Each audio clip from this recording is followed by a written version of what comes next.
Hello and welcome to ThePrint. This is Vettri, and today we are talking about the history of AIADMK and the ongoing controversy surrounding the split in the party. More than 50 years ago, a movie star who shot to fame playing the common man, a rickshaw puller, fisherman, farmer or clerk, founded a party that broke the Dravida Munnetra Kazhagam's monopoly and became one of the two pillars of Dravidian politics in Tamil Nadu. Today, the party founded by matinee idol M.G. Ramachandran, the All India Anna Dravida Munnetra Kazhagam or AIADMK, faces a serious challenge from the rise of the Tamilaga Vettri Kazhagam, also led by a superstar, Joseph Vijay, whose socially and politically aware films have won him a massive fan following. MGR and Vijay may seem to be cut from the same cloth, but there's a difference. MGR went through the rough and tumble of political life for over 15 years before he ascended to the state's most important administrative post. He knew the party, its cadres, its ideological roots, and they knew him. Vijay and his TVK, on the other hand, made it to the top almost overnight. In its maiden electoral attempt, the TVK won 108 of Tamil Nadu's 234 assembly seats, relegating the AIADMK to third place and triggering a fresh split within the party. In a fresh setback for the AIADMK, three of its MLAs, Maragadam Kumaravel, K.S. Jayakumar, and Satyabama, resigned from the Tamil Nadu Assembly on May 25, 2026, and joined the ruling Tamilaga Vettri Kazhagam. Earlier, senior leader S. M. Malai has resigned, questioning whether this is still the party built by MGR and nurtured by Jayalalitha. A faction led by senior leaders S.P. Velumani and C.V. Shanmugam has opposed AIADMK chief Edappadi K. Palaniswamy's leadership, making the cracks clearly visible. EPS found himself isolated and politically cornered after 25 rebel MLAs defied the party whip and supported the TVK during the floor test on 13th May. The AIADMK is no stranger to crisis. The party has survived multiple splits since MGR's death and each time managed to revive itself. But this time, political analysts say the fissures seem deeper and the party may be facing one of its most serious internal crises. Moreover, with no second line of leadership, uncertainty looms over the party. Talking to ThePrint, senior AIADMK leader Semmalai said that all senior leaders are in different positions, expressing different stances, and they're not in a position to reconcile and take a joint decision. With every leader blaming each other almost every day, the public image of the party is also damaged. Faction is different from fraction. While the former can be worked upon, the latter does not have a possibility for a patch-up. That's what he told us. He added that the situation is very fragile, and while there have been splits before, the situation is not comfortable anymore to be in it. He thinks that there is no possibility for the party to work together anymore. Talking about the rise of the AIADMK. The AIADMK did not begin as an ideological party, but as a direct challenge to the DMK after MGR's expulsion in October 1972.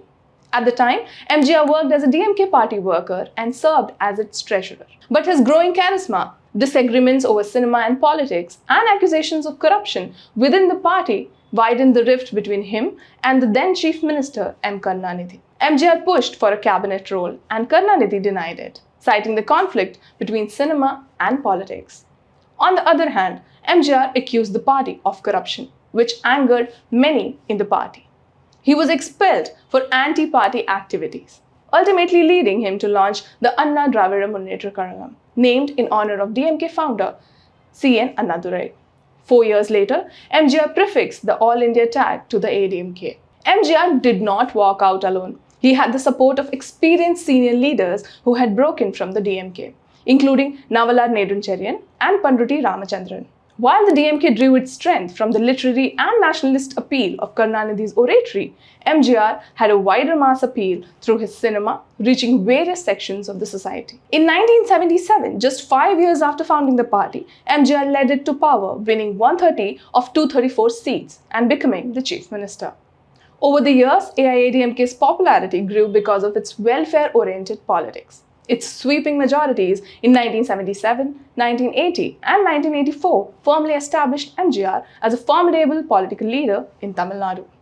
While the DMK's stronghold was the Kaveri Delta and northern Tamil Nadu, the AIADMK expanded its reach to southern districts, the fisherman community, tribal communities, and women. The noon meal scheme, launched on 1st July 1982, became the defining symbol of the AIADMK's governance. MGR increased reservation for backward classes to 50% in 1980, directly benefiting rural farming communities. Later on, Jayalalitha supercharged the welfare model, expanding direct benefit schemes including free mixers, grinders, fans, laptops for students, gold for Mangalsutras, and free electricity up to a specified limit. These measures transformed the grammar of Dravidian populism from structural reforms to immediate welfare delivery. Even after the Union government dismissed MGR's government in 1980, he turned the dismissal into a campaign issue and staged a comeback. In 1984, a sympathy wave following Indira Gandhi's assassination and MGR's hospitalization led the Congress AIADMK alliance to sweep both state and parliamentary elections. Political observers say that the AIADMK was careful with alliances. The 1977 win came after the party struck an alliance with the Congress, and post-emergency anti-DMK sentiment acted as a catalyst. Political analyst Arun Kumar explained that until 1996, an alliance with Congress was seen as a major player in state politics.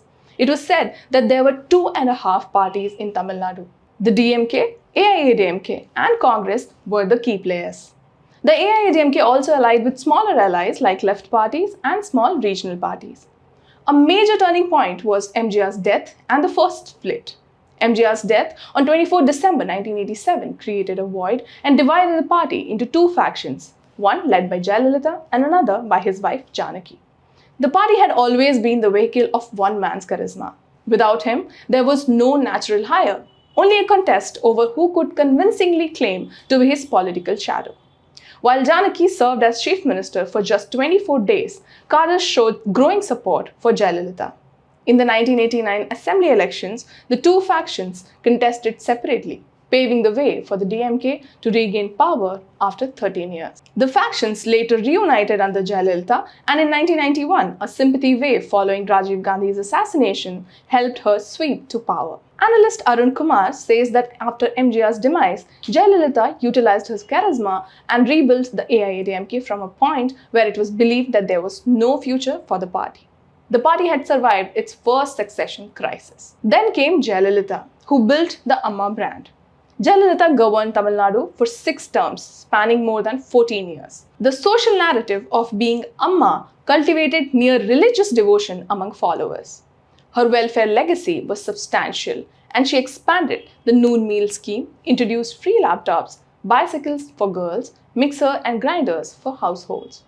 Political analyst Ravindran Turesami says that the politics of meeting the basic needs of people worked in the party's favor.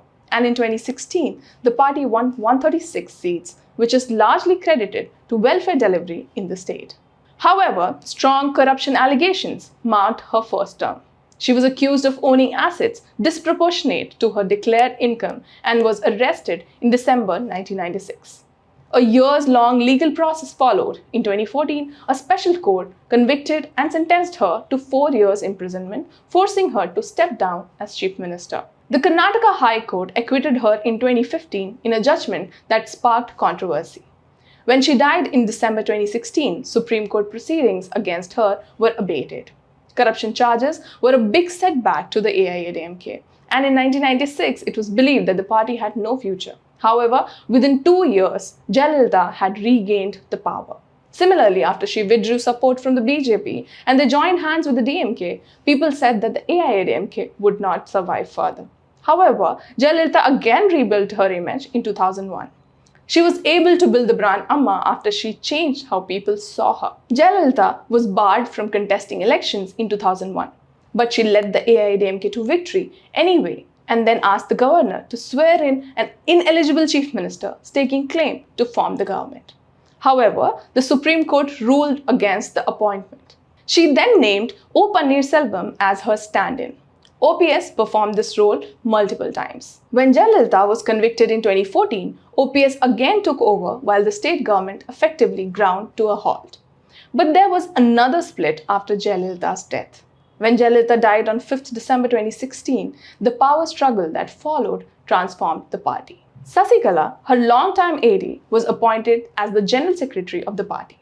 But many senior figures opposed the move, and OPS publicly turned against her at Marina Beach on 7 February 2017, claiming he had been forced to resign. Before Sasikala could consolidate power, the Supreme Court upheld her conviction in the disproportionate assets case. She was sentenced to prison and EPS was named Chief Minister.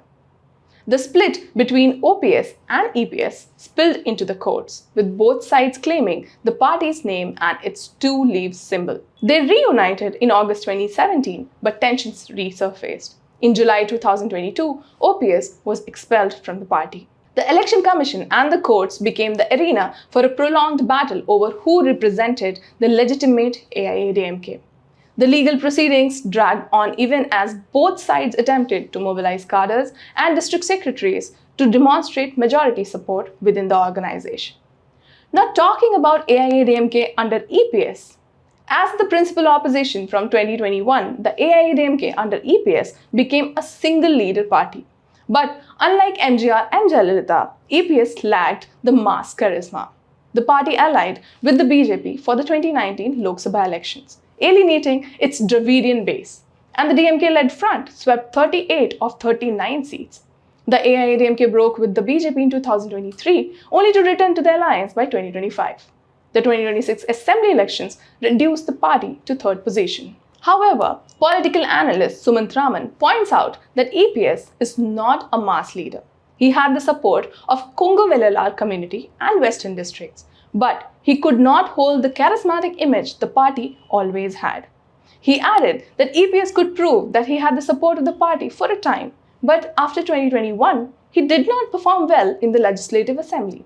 The vacuum he left in the legislature had powerful consequences. C.V. Shanmugam has sharply criticized EPS, holding him accountable for repeated electoral defeats and accusing him of acting like a dictator who suppressed internal democracy.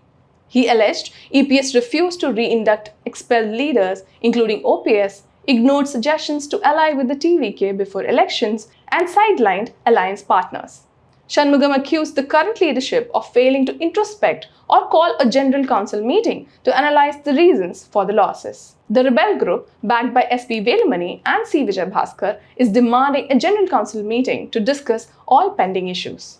Analysts say that the party would be difficult to revive. Ravindran Duraisamy says that MGR and Jayalalitha were caste-neutral leaders who could get support from all castes across the state. However, when EPS's community identity entered the equation, it strengthened him personally but weakened the party's cross-caste appeal. As uncertainty looms over the party's future, the AIADMK's two factions seem headed towards a legal battle.